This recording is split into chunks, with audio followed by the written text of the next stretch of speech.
First Samuel chapter 4.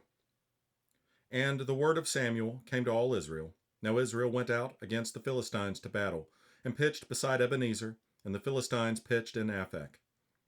And the Philistines put themselves in array against Israel. And when they joined battle, Israel was smitten before the Philistines, and they slew of the army in the field about 4,000 men. And when the people were come into the camp, the elders of Israel said, Wherefore hath the Lord smitten us today before the Philistines? Let us fetch the ark of the covenant of the Lord out of Shiloh unto us, that, when it cometh among us, it may save us out of the hand of our enemies. So the people sent to Shiloh, that they might bring from thence the ark of the covenant of the Lord of hosts, which dwelleth between the cherubims. And the two sons of Eli, Hophni and Phinehas, were there with the ark of the covenant of God. And when the ark of the covenant of the Lord came into the camp, all Israel shouted with a great shout, so that the earth rang again. And when the Philistines heard the noise of the shout, they said, What meaneth the noise of this great shout in the camp of the Hebrews? And they understood that the ark of the Lord was come into the camp. And the Philistines were afraid, for they said, God is come into the camp. And they said, Woe unto us, for there hath not been such a thing heretofore. Woe unto us, who shall deliver us out of the hand of these mighty gods? These are the gods that smote the Egyptians with all the plagues in the wilderness. Be strong, and quit yourselves like men, O ye Philistines, that ye be not servants unto the Hebrews, as they have been to you. Quit yourselves like men, and fight. And the Philistines fought, and Israel was smitten, and they fled, every man into his tent.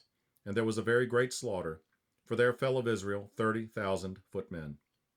And the ark of God was taken, and the two sons of Eli, Hophni and Phinehas, were slain. And there ran a man of Benjamin out of the army, and came to Shiloh the same day with his clothes rent, and with earth upon his head. And when he came, lo, Eli sat upon a seat by the wayside watching, for his heart trembled for the ark of the Lord. And when the man came into the city and told it, all the city cried out.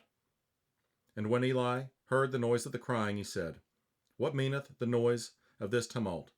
And the man came in hastily and told Eli. Now Eli was 98 years old, and his eyes were dim, that he could not see. And the man said unto Eli, I am he that came out of the army, and I fled today out of the army. And he said, What is there done, my son? And the messenger answered and said, Israel is fled before the Philistines, and there hath been also a great slaughter among the people. And thy two sons also, Hophni and Phinehas, are dead, and the ark of God is taken. And it came to pass, when he made mention of the ark of God, that he fell from off the seat backward by the side of the gate, and his neck brake, and he died, for he was an old man and heavy. And he had judged Israel 40 years. And his daughter-in-law, Phinehas' wife, was with child, near to be delivered. And when she heard the tidings that the ark of God was taken, and that her father-in-law and her husband were dead, she bowed herself and travailed, for her pains came upon her. And about the time of her death, the women that stood by her said unto her, Fear not, for thou hast borne a son. But she answered not, neither did she regard it.